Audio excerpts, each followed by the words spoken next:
Hello everyone, welcome back to Basingstoke Rags to Riches. Congratulations everyone, we're up and we're going to the Premier Division. We were only in the championship for one season, but boy was it a season.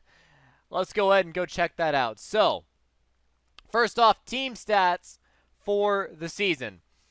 49 total matches played, 77 goals, second highest offense in the entire league, with 6th best defense at 51 allowed, 7th highest yellow cards, and 4th highest red cards. We also essentially maxed out our stadium pretty much every game. Our stadium capacity is 5,000. We hit 4985. Game in and game out. It was fantastic. Absolutely fantastic just how many people came to watch our games. But the players performed admirably this season. Honestly, the signing of the season, Daniel Aguirre, 31 goals in one season. Our team scored 77 goals over the entire season. He alone put in 31 of those. That's huge. That is massive. We picked him up for $2.5 million, and he delivered. He delivered beyond belief, and I would say that he is probably the highest, best reason, whatever you want to put it, like the top reason that we won so many games. We won 21 matches, and that our goal difference was 24. I put that up to him just putting goals away all season long. It was fantastic. Him plus Najib. Najib with 18 assists. Dude was an assist machine. He was a playmaker. He was among the absolute best players in all of the Skybet Championship. And we'll go ahead and look at that a little bit later, but he rocked it. Dwayne Holmes, great at getting passes where they needed to go. Again, Najib, player of the match. And then a little bit of discipline issues with Etienne and Boateng, but yeah, someone's going to have discipline issues, right? One of them's going to have to, and that's too bad. I'm looking to replace Etienne. I am very disappointed with him. We'll talk more about players in a little bit. So, pending transfers. Levin going to Portsmouth for free. Andy Reid, a young striker prospect, we sold to Newcastle for $1.2 million. He was valued at just over $200,000. When we closed that deal. It was fantastic. We're bringing in Logan Grimaldi. Kid is going to cost me basically nothing. He's already a star and a half and is looking at being potentially 2 stars or higher. So we're hoping that he will turn around, make us a quick buck in a year or so. We can sell him for a couple $100,000. That would be fantastic. We're bringing him in for very, very little. He's also got great finishing, 16 finishing, really, really good. Came from PSG's youth system, so that should be interesting. We sold Chris Stanton to Motherwell for $40K. Cito went to Amain for 0, and Shane Ferguson to Lecce for 0. Their contracts were up. I said, I'm not going to renew it, so I'm going to help you find a club instead. That's what I like to do for my players. You know, if I know that I'm not going to be renewing their contracts, I'll transfer list them, and I will help them try to find a club. Even if that means selling them for 0, I will try to help them find a club. And I gave Cito and Ferguson both clubs. I think that's awesome. I gave Levin a club, and I hope they all do well. Obviously, none of them are going to be going against us, so that's extra good as well. And then Andy Reid, cash in on the youngster while you still can. Dude is a star and a half. Best case scenario, he's 2 stars. Whoop-de-freaking-do. A 2-star player. He's like a League 2, maybe League 1 at his highest potential. And we sold him for $1.2 million. I mean, that's awesome. That is fantastic.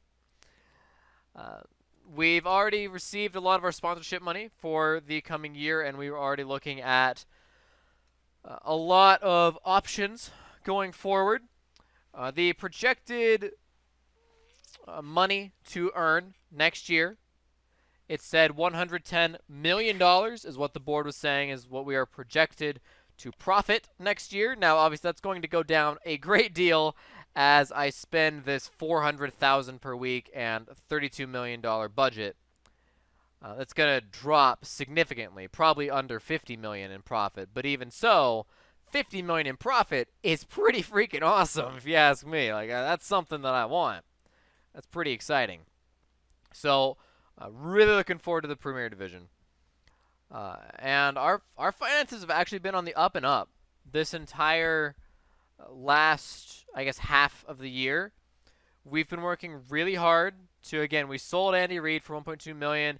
We were just trying to cut costs and trying to get as much money as possible, get as much financing as possible.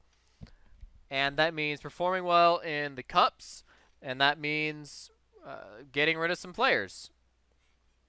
So we ended up doing a really good job, and I was able to bring the club into a $2.3 million profit, even though we're at a balance of negative $1.2 million right now.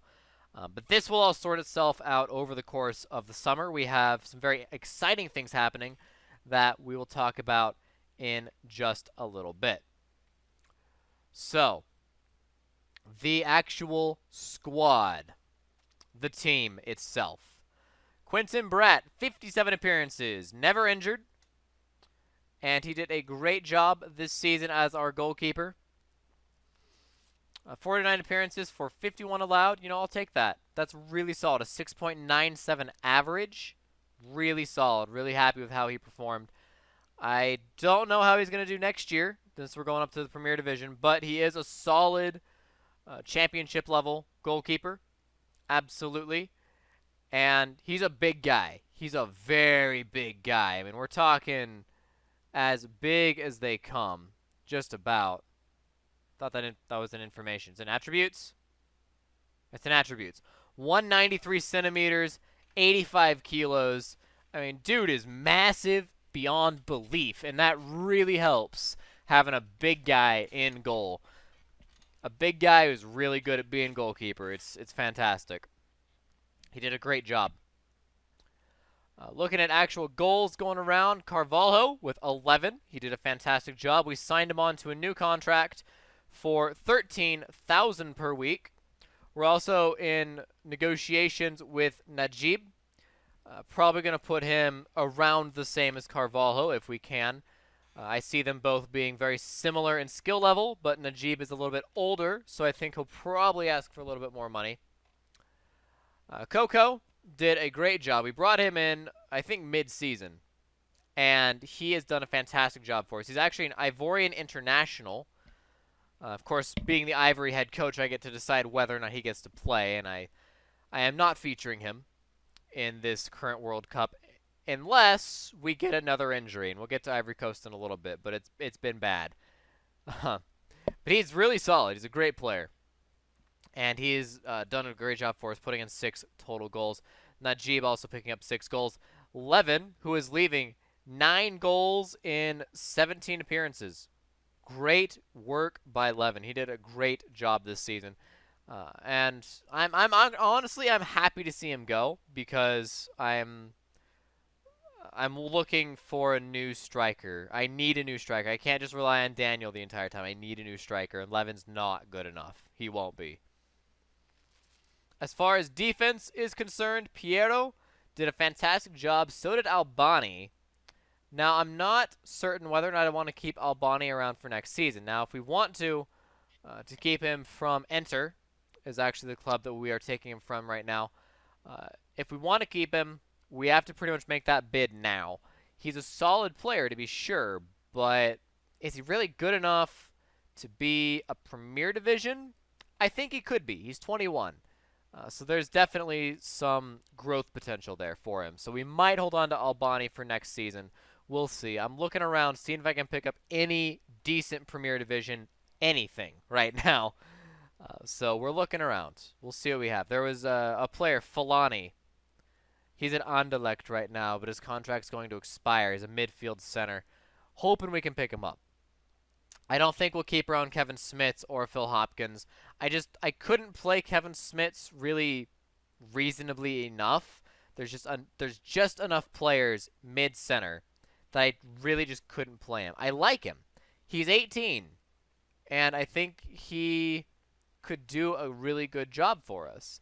But I don't think we will. Wow, the fans like him even. But I don't think we will be keeping him around because again, especially if we get Fulani, then we won't need him at all. We'll see how the contract talks go. We see a new name in here. I don't think you guys have seen this one. Kylian Mbappé, or however you want to pronounce that. I don't know French. So this kid, he's 23 years old, right? He's 3 stars, and he's been improving a great deal. He could eventually be effectively a world-class player, right? If we train him right, he could effectively become a world-class player. The reason why I purchased him, however, is not necessarily because of his potential ability, which is phenomenal, and I think he will thrive in the growth that the Premier Division will offer him. But why I picked him is because we bought him for $400,000. $400,000 from AS Monaco. Okay? This kid was valued at over $800,000, and we bought him at $400,000, and now he's $1.4 million. Not only has this been a phenomenal return on investment already, especially in the fact that he's played well, but that if we keep playing him and we keep training him, that he keeps getting better, we could potentially see him doing a phenomenal job. I mean, really, we could see him becoming a 4 or 5-star player in the Premier Division. Now, we're going to be hard-pressed to have that happen, but that doesn't mean that we're not going to try our hearts out to make this guy as good as we possibly can. We'll be able to play him a lot more now that we are dumping Ferguson and Zhang Chengdong and Cito. Zhang Chengdong is coming up as well. I tried really hard to find him a new club. Apparently, his wage demands are in excess of what anyone's willing to pay. So, for that reason, no one is willing to offer him a job, which is really sad because this Chinese international, he is a fantastic player. He's done a great job for the club. And even in the games we did play him, he still performed decently, 6.74. Like, he did better than, like, Chris Stanton, who is of similar star rating, more or less. And Cole da Silva, who is, again, similar star rating. Looking to get rid of Cole da Silva. I might spit him out to Dover. We'll see. But, we'll see. Aaron Lewis is on trial right now. Solid defender, right? Very determined. Absolutely. Very, very determined. Might be a good replacement for Ryan McLaughlin, who is getting a little bit older, and I'm not sold on that yet. Josh Grant is great in defender center or defender right. So we might take him plus Aaron Lewis. We might just ignore Aaron Lewis. I don't know. We need to be careful about who we pick and who we don't. But yeah, the team has performed great. You can see it's been a team effort. Looking at where all the goals are, looking at where all the assists are, it's really been a great team effort. We actually couldn't play Daniel at the end of the season, the very last match of the season, because a whole bunch of players were taken away on internationals, for early internationals, because he is Ghanan. So a lot of African players were taken away for international matches. And that really, really hurt us because he's the guy that scored 31 goals for the team this year. I mean, granted, 28 of those were league goals, right? So 39-28. 3 of those coming from the FA Cup. But even so, the guy he rocked it. And it was rough in that last match, but we came through. So let's go ahead and talk about how the second half of the season went, right? So, looking for January. There we go. Here's the entire second half of the season, how it all played out. So, we did win that Fulham match, and we went on quite a bit of a tear, getting a draw against Newcastle. Now, mind you, Newcastle has been a pain in our butt. They are such a good team. We made it pretty far in the FA Cup. Got a couple of replays. One in which against Leicester, actually. And then lost in the FA Cup semis. We made it all the way to the semis, lost to Arsenal, 1-3. You know, that's not that bad of a way to lose to a team like Arsenal. I'm gonna say, we scored on them. Andy Reid, in fact, was the one that scored on them. And they only got in 3 total goals. So that gives me a glimpse of hope, you know, just a glimpse of hope. We did end up matching against Swansea City in the 5th round, which if you recall in our preseason, we beat them 3-2 in the preseason. We also beat them 3-2 in the FA Cup. Amazing how that all just worked out. Lots of televised matches near the end of the season, and we had just some great games back to back. We had 3 losses in a row, which is really sad. Ipswich, Arsenal, and then Charlton, actually, was a very surprising loss. And then we came back and crushed Middlesbrough. And poor Middlesbrough. Before the match they played against us, they played against Leeds and lost 5-0. Then they played against us and lost 4-0. Poor Middlesbrough. They took some serious losses back to back.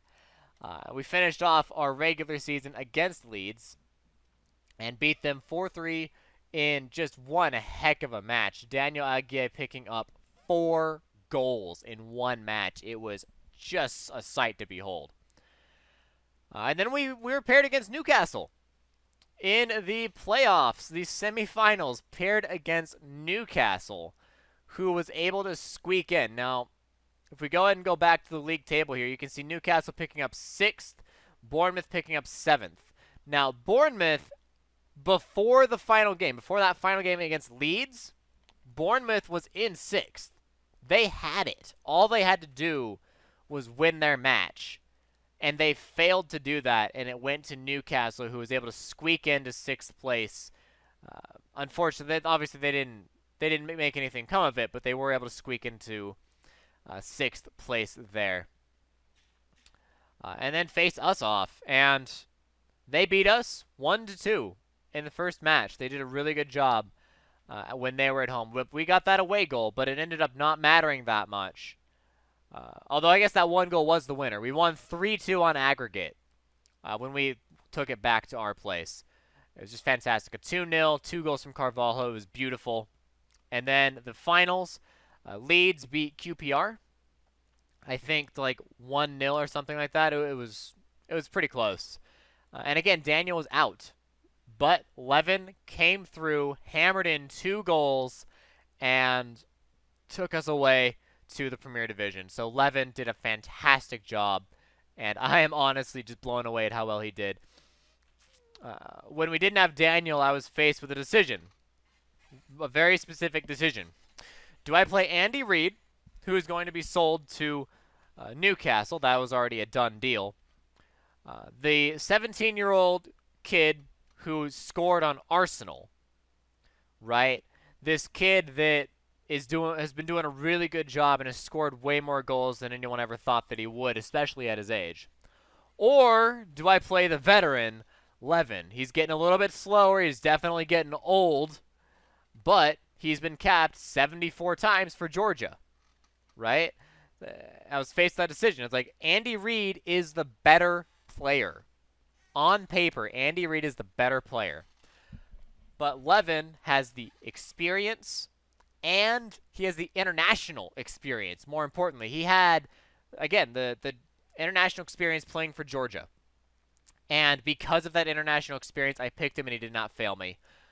He beat Leeds single-handedly. It was wonderful, and I was ecstatic. Like, I wish you guys could have seen, but I was very, very happy when we managed to beat Leeds.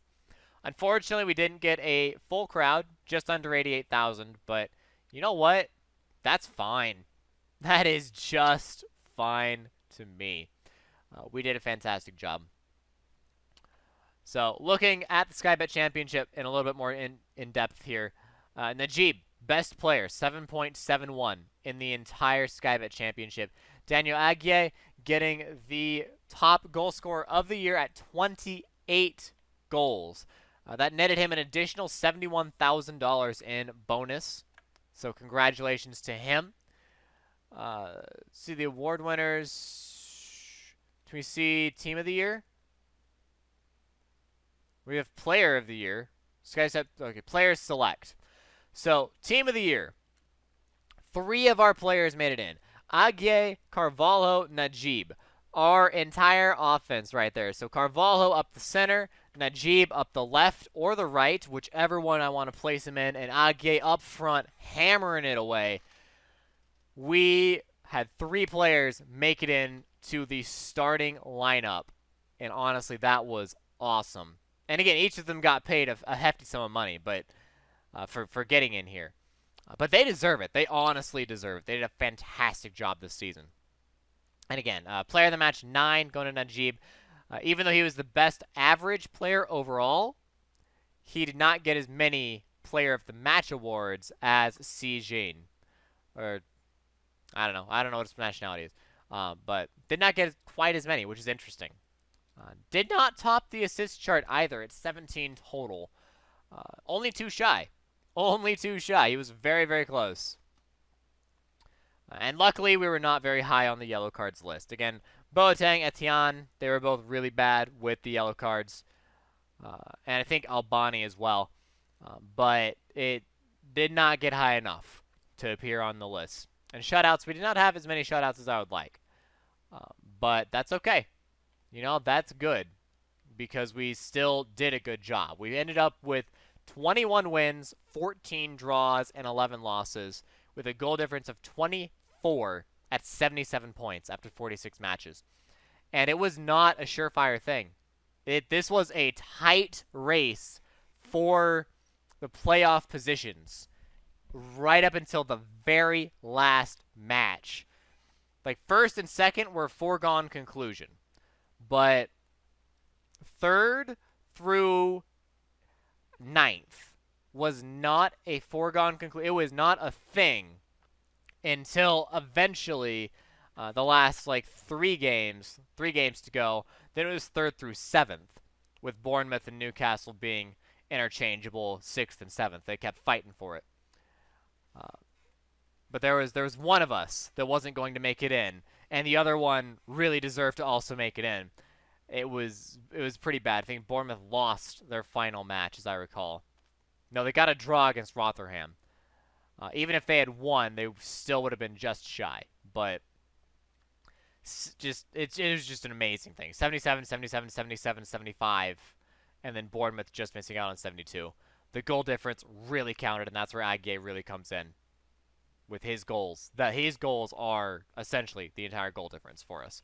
So it was intense. It was very intense. You can even see it right in here. I mean, we had 4th, and then we dropped 6th, 7th, right? We fell all the way to 7th, the lowest position, to still just be able to reach in to the playoff position. We were just grasping at it.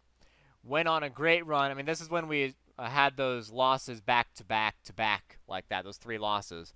And then we turned it around and had some wins. 5th to 3rd, those 2 last wins, 5th to 3rd, right? We went from 7th to 3rd in 2 games.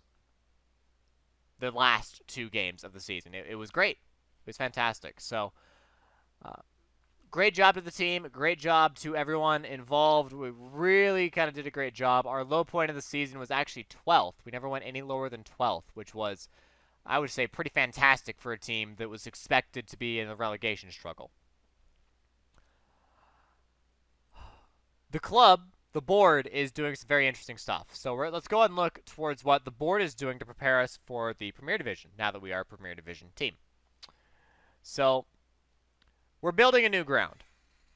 A 5,000-seat stadium is not big enough for the Premier Division. I think you need like a minimum like 15,000 or something like that.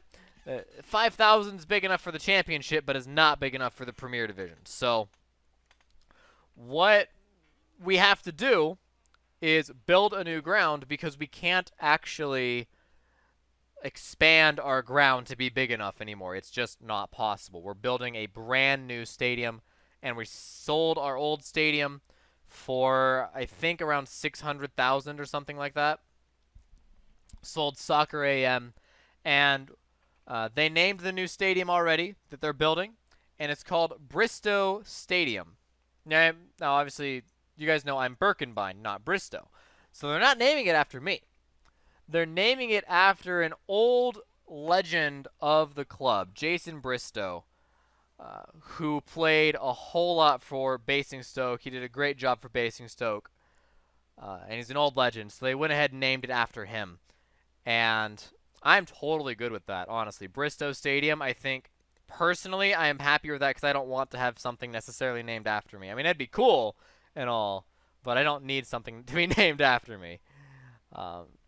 So brand new stadium, brand new facilities. It'll feature undersoil heating, which will be nice. Hopefully avoid us from getting waterlogged anymore, and help us against snow and all that. The new stadium, however, cost a whopping, and guess it, go ahead and guess it. I'm going to go ahead and show you because it's real easy to see. It cost a whopping $21.5 million to build the new stadium. $21.5 million. We just dropped. Just boom, there it is. And we're still projected to have a profit of $110 million at the end of the season. I mean, that really tells you just how much money the Premier Division is worth to this club. We're going to need our season ticket price to maybe double. But it was fantastic, honestly. I'm a little weary about dropping that kind of money. But if we don't, we won't have a big enough stadium. And if we do stick around in the Premier Division, which I am intending to do, we won't be able to... We can't prolong it anymore. Like, we're prolonging it as long as we can because we are building a brand new stadium. So, it's fantastic overall. When we get closer to the beginning of the season, I'm going to start making more board requests. Right now, they want to be really stingy with the finances until we kind of figure out more solid terms of what's going to happen, who am I buying, who am I selling, and all that. So we will figure out where we are financially in a little bit. We actually are allowed 2 more scouts, which is interesting. We might pick those up. Though that's new. There's a lot of stuff I want to do, like improve youth recruitment. I feel like that would be pretty important. But we'll see. We'll see. This is going to take a long time. Wow. The end of next season is how long that's going to take until that's done. But you know, that's fine. That is totally fine. Again, finances-wise, it's all as well. You know, all is well. We're okay. We're doing okay. I'm selling off a whole bunch of youth players for millions and millions because I can't, like, if I don't sell them, I'm not going to be able to do much of anything.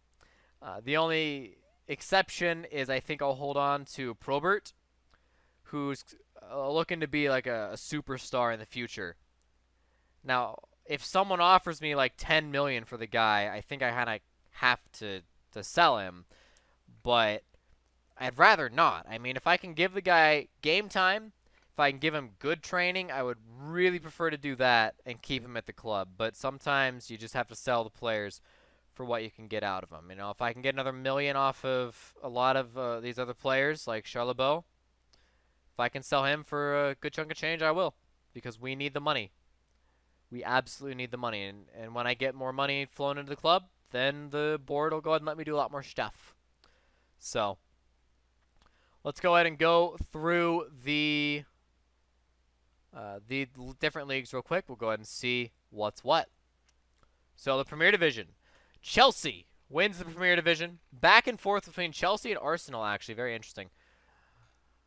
Man United, Man City, plus Arsenal all top out the top 4. Tottenham, Liverpool, West Ham making it into the top 7. Going down, Sheffield United, Aston Villa, and Hull. Now, as I recall, Sheffield United and Villa were both promoted last time. Hull, I don't actually remember. Were you promoted?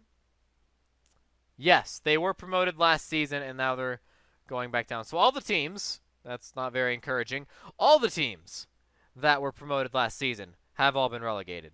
That's really not encouraging at all. The only encouraging bit is there was a close, it was very, very close with Sunderland. Very, very close. That there were 4 teams that really should be going down, but only 3 of them did. So that's really the only, I guess, saving grace, if you will, is that there was a little bit of buffer. Not a lot, but a little. And again, the championship, you guys already saw the league table. Amazingly, 77 three-ways decided on goal difference. Remarkable, really. In League 1, what happened? Portsmouth winning the title. Congratulations to them. That's the second time they've won it in 5 years. So great job to them getting promoted yet again to the championship. Luton coming in with a quick, cool second. Real close there. And Millwall winning the playoffs against Brighton.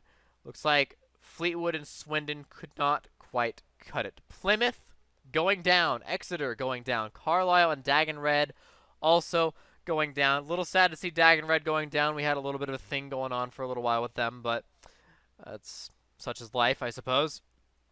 Plymouth actually had an old player of ours. I believe Noor Hussein. Was it Noor Hussein? Yeah, they actually have Noor Hussein, a guy that's really kind of good enough to be playing definitely League 1, probably some championship. He's gone now down to League 2, so I'm sure he won't be too happy about that. Speaking of League 2, winner Chesterfield beats Bury to go up to League 1. Wycombe, Burton, and Newport also going up. Crewe missing out just by 1 point, and Tranmere Bury both going just outside of the playoffs. Gateshead going down with one of our old players, and wow, Wimbledon, AFC Wimbledon getting demolished in League 2 at a negative 54 goal difference. Now that is abysmal. That is awful. And nothing like the real-life AFC Wimbledon. If you guys don't know, the real-life AFC Wimbledon has just been promoted to League 1. They won in the playoffs against Plymouth Argyle in a fantastic way. Akinfenwa getting a beautiful goal and unfortunately also causing an injury because he is massive.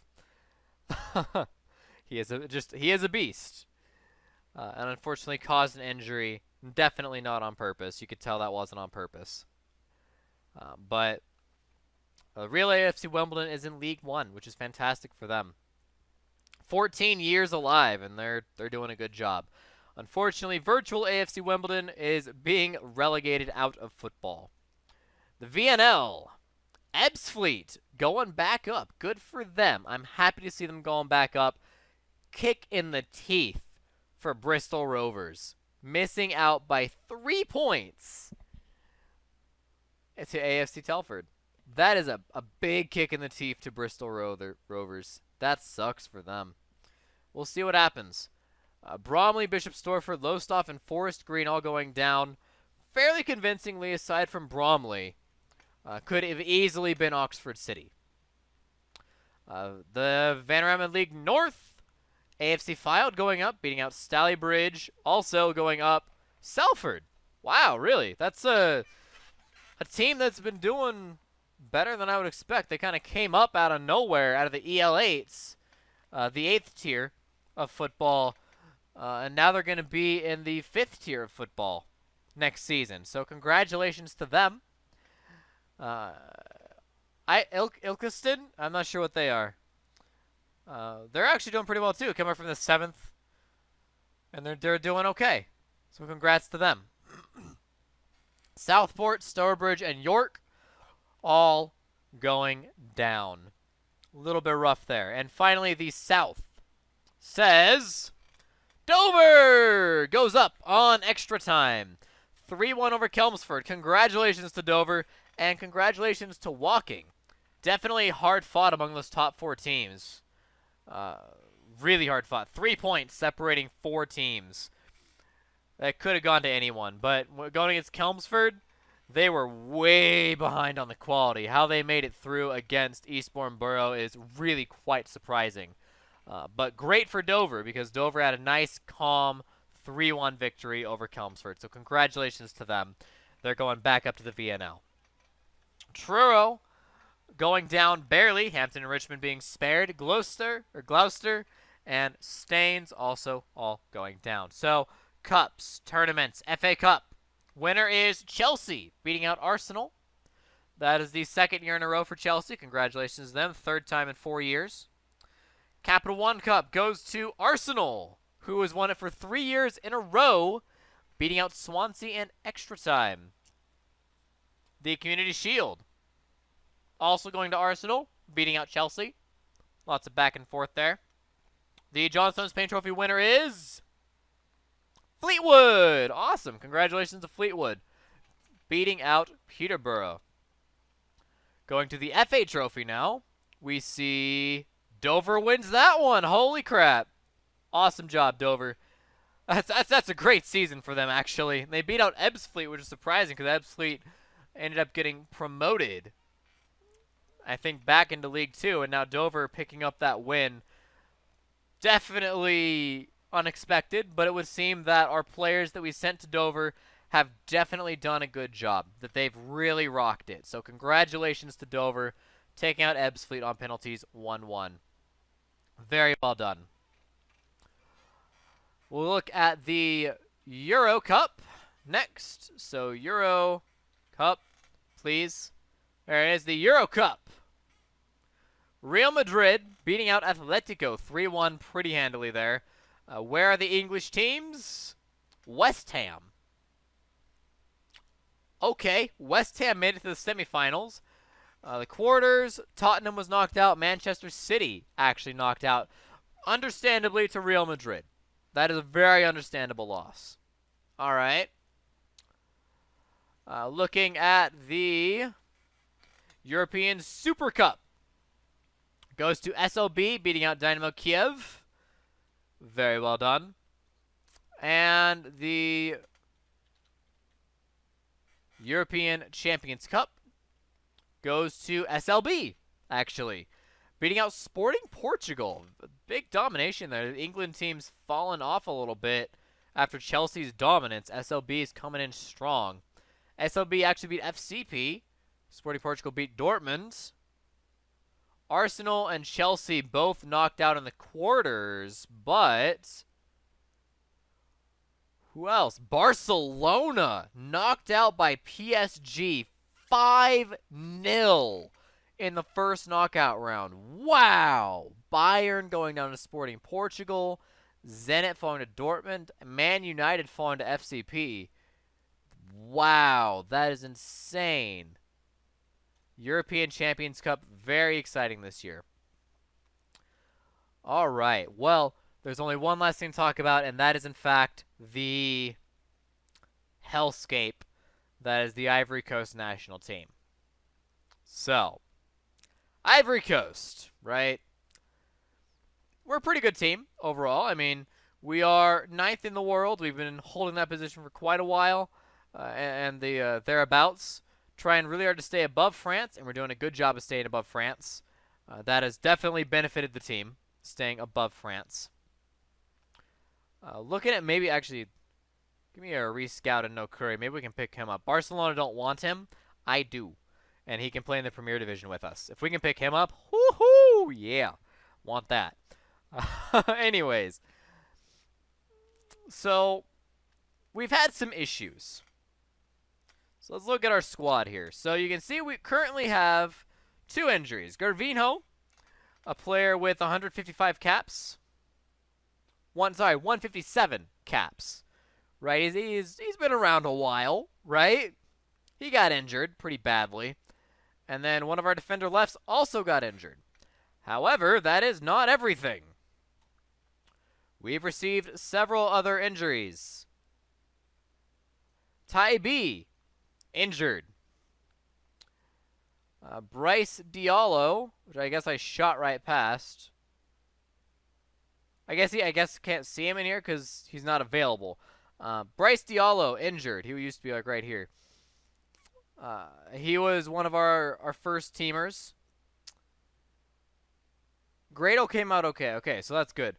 We suffered some injuries in our last match against Iraq. Yeah, Kone injured. I think that didn't turn out to be anything, which was good. But the Argentina match, we lost Gravino and Bryce Diallo. It's been injury after injury after injury for all these international players. We're losing a lot of quality really fast. The people that get injured, but they're no longer, like, they're not actually injured. It just turns out it's severe fatigue. You can see lots of tireds are popping up here, and that does not bode well for us. Luckily, we have the African Nations match first. It's a nice warm-up match against Sierra Leone. 91st in the world should be fairly easy. And then we have our World Cup group. So let's actually look more into the World Cup. So this is the current situation for the World Cup. It is something else. We have Italy, Japan, and Sweden. We are, of course, I think the highest rated team, or maybe Italy is. Italy is currently the highest rated team in our group. So the two of us should come through 1-2. First place going to Italy against Japan and Sweden. Mind you, they are decent teams. They could cause an upset. But we did just crush Iraq, and they're ranked 36th. So I'm not expecting an upset, but we'll see what happens. Libya, also for African Nations group. Right, the Chan. That was last... No, that was February. That was February. I almost forgot about the Chan, the African Champion of Nations. So, funny thing, we got South Africa in the final again. And I do mean again. In fact, we had the exact same. Look at that. Ivory Coast, South Africa, Ghana. 2 years in a row. Whether you're playing at Ivory Coast or you're playing in Egypt. My goodness. South Africa has been that team that has been just ever present. They've been a team that I think is very quickly becoming our rivals, if I'm being honest. We play against them a lot. And it's a tough thing. It's a tough fight against them. But we did well. We beat them 3-2, as expected. So thank goodness for that. But outside of the Chan, aside from winning that, which was fantastic, beat Argentina in extra time. Messi had a horrible game. Good thing for us. And it's looking like hopefully we'll have a productive couple matches. We'll try to not run the team too hard and try to give lots of rotation because we're losing a lot of players. Lots and lots and lots of injuries. So we'll try to not have that become too much of an issue. But yeah, you know how it is sometimes. It's a hard-fought thing. So anyways, that is the current situation for Ivory Coast. Going into the World Cup, super excited for it. We'll see what happens. I think that will exhaust a lot of our players, but you know what? I am totally cool with that because they need to be tested, and the World Cup will absolutely test them. I'm not expecting a win. That's a little absurd. But we are 9th. We've been performing really well. We beat Argentina. Right? We beat Argentina. So anything is possible. We are a top 10 team. Anything is possible. So, anyways, guys, that'll do it. I will see you guys after the summer, after the World Cup as well, before the Premier Division officially starts. And we'll see what we can pick up. We have 32 million and 400,000 per week. I don't know who to spend that money on. I'm going to wait probably for a lot of contracts to expire, but players like Nokuri and Fulani, I will try to pick up, but there is no guarantee that it will be possible. There is absolutely no guarantee that I could pick them up. But we'll look around. Maybe we can find some of those really old world-class players, like Aiden Hazard, for example, if he's not getting any play time, and I don't know if he is. If he's not, maybe we can poach him and say, hey, you want to keep playing in the Premier Division? You can come play for us. If Chelsea won't play you, we will. For all sorts of players like that. If we can find some of those players, I think that would be a really solid asset to our team. I don't know how good it would end up being if it's a smart choice. I'm definitely not getting rid of Carvalho. Definitely not getting rid of Najib. And definitely not getting rid of Dwayne Holmes or Daniel Aguirre. Aside from those 4 players, pretty much any slot is open for a first team slot. If anyone wants to come in and try and poach it, I'm open to listening. So we'll see what happens, and I will see you guys at the beginning of the Premier Division. So thanks for watching. If you liked it, give it a like. It's been a long video. Thank you all for sticking around. Subscribe to the channel if you've not already, and share with your friends. The best thing to do for the channel is to share the video. Thank you to Amphid for being a Patreon supporter. I greatly appreciate it. There's Patreon in the links down below in the description. And I will see you all next time with more Basingstoke Rags to Riches. We have officially taking Basingstoke from the Vanarama South all the way to the Premier Division. The question is, can we stay there? Find out in a couple episodes, I guess. Thanks for watching, DFTBA.